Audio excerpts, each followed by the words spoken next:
हिवाळा चालू आहे, थंडीच्या दिवसात बाजरीची भाकरी तब्येतीला अतिशय चांगली. तर आज बरीच भाकर शिल्लक राहिलेली आहे. तर आता या शिळ्या बाजरीच्या भाकरीचं काय करायचं, तर चला आज आपण नाश्त्यासाठी याच बाजरीच्या भाकरीचे पोहे करूयात. तर ही भाकर आता मी मिक्सरमध्ये घालते थोडी थोडी. मिक्सरचं छोटंच भांडं मी येथे घेतलेलं आहे. तुम्हाला हवं तर तुम्ही ही भाकर हातावर देखील चुरून घेऊ शकता, म्हणजे आपल्याला बारीक भुगा करायचा आहे याचा. तर हातावर एवढी बारीक आपल्याला चुरता येणार नाही, कारण जे पोहे आपण करणार आहोत याचे ते चांगले मऊ झाले पाहिजेत. जसे आपले कांदा पोहे होतात तसेच आपले बाजरीच्या भाकरीचे कांदा पोहे आपण आज करतो आहे. तर जवळजवळ ही या 2 भाकरी आहेत. तर एका वेळेस अर्ध्या भाकरीचे तुकडे करून मी या मिक्सरच्या भांड्यामध्ये घालून फिरवून घेते. अजिबात पाणी न घालता फिरवून घ्यायचे. रात्रीची भाकर आहे, सकाळी आपण छान नाश्त्यासाठी खाऊ शकतो, किंवा सकाळची असेल तरी संध्याकाळी खावी वाटत नाही तर तुम्ही संध्याकाळी देखील असा पदार्थ बनवून खाऊ शकता. तर पाणी न घालताच मी आता ही या मिक्सरच्या भांड्यामध्ये थोडी थोडी घालणार आहे. खूपही घालायची नाही, मिक्सर फिरला पाहिजे व्यवस्थित. आणि पोह्यांना जे काही साहित्य आपण घालतो तेच साहित्य मी इथे सगळं चॉपिंग करून घेतलेलं आहे. भरपूर कांदा आपण घालणार आहोत. जे आपण पोहे बनवतो नाश्त्यासाठी त्याला देखील आपण कांदा पोहे बोलतो, कारण आपण कांदा त्याच्यामध्ये जास्त घालतो आणि कांदा जास्त घातल्याशिवाय पोह्यांना देखील चव येत नाही. तर तुम्ही बघताय मस्त आपण भाकरीला चांगलं बारीक फिरवून घेतलं आहे. छान असा बारीक भुगा झालेला आहे. हातावर एवढा बारीक होणार नाही आणि पाण्याचा अजिबात वापर करायचा नाही. जर भाकर खूपच कडक असेल तर नंतर गरम करताना तुम्ही थोडंसं पाणी त्याच्यावरती शिंपडू शकता. म्हणजे पोहे खायचा एखादा चमचा एवढा हाताने शिंपडायचं, पण गरज पडत नाही. जे कांदा आपण वापरणार ना त्याने ते सॉफ्ट होतात एकदम, थोडीशी वाफ दिली की. तर आता इथे मी थोडी थोडी करून ही सगळी भाकर मिक्सरच्या भांड्यामधून बारीक करून घेतली. तुम्ही हवे तर मध्यम जे आपलं भांडं असतं ना त्याच्यामध्ये देखील फिरवून बारीक करू शकता भाकर. तर मी छोटंच भांडं घेतलेलं आहे, त्याच्यामध्ये पटकन बारीक होते, म्हणजे जास्त बारीक होते म्हणून. पण घास थोडासा घालायचा, म्हणजे जेवढं भांड्यात बसेल तेवढंच थोडंसं, की मिक्सरवरती लोड यायला नको. तर आता हे अशा पद्धतीने भाकर मस्त आपण बारीक करून घेतली आणि एका मोठ्या भांड्यामध्ये मी ते काढून घेते सर्व साहित्य. आणि भाकर चपाती ठेवण्यासाठी नेहमी असं बांबूची टोपलीच वापरायची. म्हणजे काय होतं, जी काही पहिली भाकर चपाती असते ती वाफेने ओली होत नाही. आणि मग नंतर तुम्ही बंद डब्यामध्ये ठेवू शकता भाकरी चपात्या.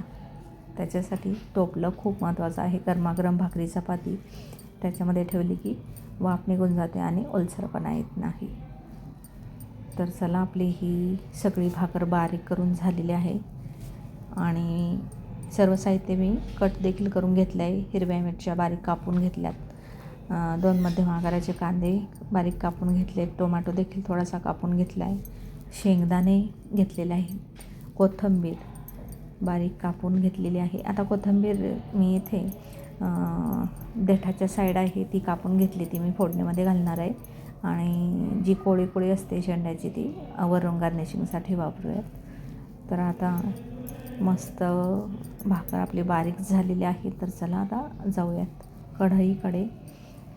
गॅसवरती कढई ठेवूयात आणि फोडणीसाठी आपल्याला जास्त काही साहित्य लागणार नाही, जे काही आपण पोह्यांसाठी वापरतो तेच. तर इथे मी गाजरचा हलवा बनवला आहे, तो गॅसवर उतरवून खाली ठेवूयात. बाजूला दाल खिचडी देखील ठेवलेली आहे आणि सकाळची भाकर होती, तर तिचे हे पोहे आपण बनवतो आहे. तर आता गॅसवरती कढई ठेवली, त्याच्यामध्ये 2 पडी मी तेल घालते. आपण पाण्याचा बिलकुल वापर याच्यामध्ये करणार नाही, 1 थेंब देखील. तुमची भाकर जर थोडी जास्त कडक असेल तर तुम्ही थोडंफार पाणी ती भाकर जी बारीक केलेली आहे त्याच्यावरती शिंपडू शकता, म्हणजे थोडासा ओलसर होईल, किंवा मग गरम करताना पण गरज पडत नाही, कांद्याने छान मऊसूत होणार आहे. तर मंद आचेवरती आपण फोडणी देणार आहोत. जे कांदा पोहे बनवतो ना आपण, त्याला देखील मंद आचेवरच फोडणी द्यायची. फक्त मस्त तेल चांगलं कडकडीत तापलेलं असावं, गॅस बारीक करायचा आणि मग फोडणी द्यायची. तर आता इथे आपण मंद आचेवरती छान अशी फोडणी देऊन घेऊयात. तेल चांगलं तापलेलं आहे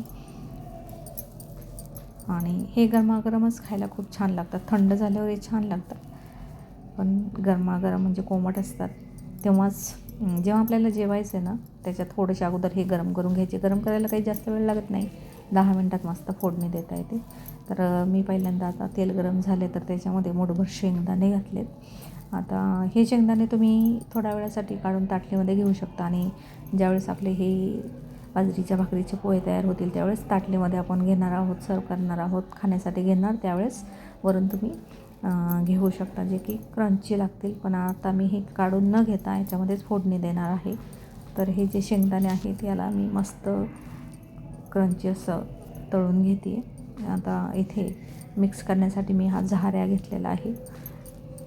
कलथ्यावरती व्यवस्थित हे पोहे येत नाहीत, म्हणजे कमीत कमी वेळात छान असं आपल्याला मिक्स करून घेता येतं कुठलाही पदार्थ. मंद आचेवरच मी याला चांगलं ह्या शेंगदाण्याला खरपूस असं तळून घेते. कारण मोठ्या गॅसवरती तेल कडकडीत तापलेलं असेल तर ते पटकन जळतात आणि मग थोडेसे कडवट लागतात. तर मंद आचेवर मी चांगलं याला आता परतून घेतलं आहे. शेंगदाणे आपल्याला बाहेर काढायचे नाहीत, म्हणून बाकीची देखील फोडणी आपण देऊन घेऊयात. तर इथे मी 1 चमचाभर जिरं घातलं आहे. आता मी इथे मोहरी घालत नाही, तुम्हाला हवं तर मोहरी घालू शकता. मी जिरं घातलं 1 चमचाभर, आणि कढीपत्ता ताजा असेल तर तोडून घाला, सुकलेला असेल तर थोडासा हातानेच चोळून घालायचा, त्याचे बारीक तुकडे होतात लगेचच. आणि आता घालायचं आहे आपल्याला हिरवी मिरचीचे जे तुकडे. मी कोळ्या मिरच्याच घेते नेहमी कांदा ज्यावेळेस आपण कांदा पोहे करतो. आणि आता हे बाजरीच्या भाकरीचे आपण कांदा पोहे करतो, तर याच्यासाठी देखील मी हिरव्या मिरच्या ज्या घेतल्यात 3-4 हिरव्या मिरच्या मी घेतल्यात, पण ज्याच्यामध्ये बिया कमी असतात, कोळ्या. कारण मिरचीचा तुकडा एखादा मस्त पोह्यांबरोबर आला तर छान लागतो. तर पहिल्यांदा मिरचीचे तुकडे घालून मग ते थोडेसे मिक्स करून घेतले, आणि वरून लगेच कांदा घालून घेतला. या कांद्याला आपल्याला काही गुलाबी रंगावर वगैरे चांगलं परतून घ्यायचं नाही, लगेचच बाकीचे पावडर मसाले काय घालायचे आहेत आपल्याला. तर मी आता इथे पावडर मसाल्यांमध्ये फक्त आणि फक्त हळद घालते रंगासाठी, कलरसाठी. मस्त पिवळा कलर येईल त्याने, नाहीतर मग नाही घातले तर सफेद कलरमध्ये ते राहतात. म्हणजे कांदा पोहे सफेद कलरमध्ये राहतात, बाजरीची भाकर आहे, बाजरीच्या भाकरीचा जसा कलर आहे तसेच ते राहणार. तर आता घालायची आहे कोथिंबीर. तर ही जी कोथिंबीर मी घातली ती देठाच्या साईडची घातलेली आहे फोडणीमध्ये, आणि याला चांगलं मिक्स करून घेऊयात. कांद्याचा किंचितसा कच्चेपणा जाईल एवढंच त्याला परतून घेतलं आहे, म्हणजे अर्धा मिनिटच आपण. आणि मग गॅस एकदम मंद आहे, कारण जो हा कांदा आहे ना तो असाच म्हणजे थोडासा कच्चेपणा पारदर्शक होतो ना, थोडाच या कांदा पोहे किंवा बाजरीच्या भाकरीचे पोहे याच्यामध्ये छान लागतो. तर चला, जो भुगा आपण करून घेतला आहे, बाजरीची भाकर आपण मिक्सरला फिरवून घेतली, बारीक दळून घेतलेला आहे, तो आता घालून घेतला. आणि नेहमीप्रमाणेच मिक्स करायच्या अगोदर मीठ घालून घेतलं, अंदाजे पूर्ण जो आपला पदार्थ तयार होणार आहे त्याच्यासाठी मीठ घातलं. आणि मग आता आपल्याला हे मिक्स करून घ्यायचं आहे. तर याच्यामध्ये आपण टोमॅटो देखील घालणार आहोत, पण टोमॅटो मी नंतर घालणार आहे. तर पहिल्यांदा मीठ घातलं, आणि आता याला आपण मिक्स करूयात. गॅस आपण मोठा केलाच नाही, बिलकुल मंदच आहे, बारीक गॅसवरच त्याला छान असं मिक्स करून घ्यायचं. जे काही मीठ आपण घातलेलं आहे ते व्यवस्थित मिक्स झालं पाहिजे, हाच हेतू आहे. पाण्याचा वापर बिलकुल करायचा नाही. जो हा कांदा आहे तोच या पदार्थाला सॉफ्टनेस आणतो, छान मऊ असा होतो. चांगला मिक्स झाला की मंद आचेवरच आपल्याला झाकण ठेवायचं थोड्या वेळासाठी, अर्धा मिनिट झाकण ठेवायचं. आणि मग जी फक्त एक वाफ येते तेवढ्याने मस्त असा हा मऊसूद होतो. आणि आता आपल्याला इथे घालायचं आहे टोमॅटो हवं तर तुम्ही फक्त त्याची साल घालू शकता. मी इथे बियांसह घातलेला आहे.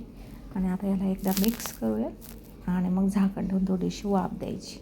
म्हणजे हा जो कांदा आणि टोमॅटो आहे ना, यानेच या पोह्यांना ओलसरपणा येतो. जी भाकर आपली शिळी आहे, ड्राय असते ती, तरी देखील ती मस्त मऊ अशी सॉफ्ट अशी होते. हे पोहे आपले छान मऊसूद असे होतात. आणि तुम्ही बघताय किती मस्त असा एकदम सुटा झालेला आहे, अजिबात चिकटपणा नाही. जर तुम्ही पाणी जास्त घातलं ना, म्हणजे पाणी घालायचंच नाही, पण घातलंच तर एखादा चमचा थोडंसं हाताने स्प्रिंकल करायचं. मी आता इथे आपला हे पोहे तयार झाले तर बाकीची उरलेली कोथिंबीर देखील घातली आणि ती देखील मिक्स करून घेतली. तर मी सांगत होते पाणी जास्त तुम्ही घालाल तर मग चिकटपणा येतो. आणि हे असे छोटे पोहे खूप छान लागतात, गरमागरम मस्त. थंड झाले देखील छान लागतात, फक्त झाकून ठेवायचे. कांदा आणि टोमॅटोने त्याला छान असा सॉफ्टनेस येईल. आता मी थोडा वेळ याला मंद आचेवर अर्धा मिनिट वाफ देते, झाकून ठेवूयात आणि मस्त हे सॉफ्ट होतील. अशा पद्धतीने जर ज्वारीची भाकरी असेल तिचं देखील तुम्ही असेच करू शकता पोहे. कांदा पोह्यांना जे काही साहित्य घालतो तेच घालायचे आणि जेवायच्या अगोदर 10 मिनिट करायचा. 10च मिनिट लागतात करायला, फक्त काही चॉपिंग करायला थोडाफार वेळ लागतो. कांदा कापायला टोमॅटोसाठी तेवढाच वेळ लागतो. मस्त गरमागरम सगळेजण खातील आवडीने, कारण सकाळची भाकर संध्याकाळी खावी वाटत नाही. मस्त गरमागरम. आणि शेंगदाणे क्रंची आपण त्याच्यामध्ये घालतो, हिरवी मिरची, कांदा, टोमॅटो याने प्रत्येक घास या पोह्यांचा खूप छान लागतो. नक्की एकदा करून पहा. आणि कधी तुमच्या चपात्या रोटी देखील शिल्लक राहिली तर तिचे देखील असे पोहे तुम्ही बनवू शकता. तुम्हाला हवं तर तुम्ही यांच्यामध्ये वाटाणे, गाजर, बाकीच्या भाज्या देखील घालू शकता तुमच्या आवडीनुसार. तर अशा पद्धतीने आज आपण शिल्लक राहिलेल्या बाजरीच्या भाकरीचे कांदा पोहे केलेले आहेत. कसे वाटले नक्कीच कमेंट करून गोल्डन फूड रेसिपीज अँड ब्लॉगला सांगायला विसरू नका. आणि व्हिडिओ पाहिल्याबद्दल तुम्हा सर्वांचा खूप खूप मनापासून धन्यवाद. Thank you very much.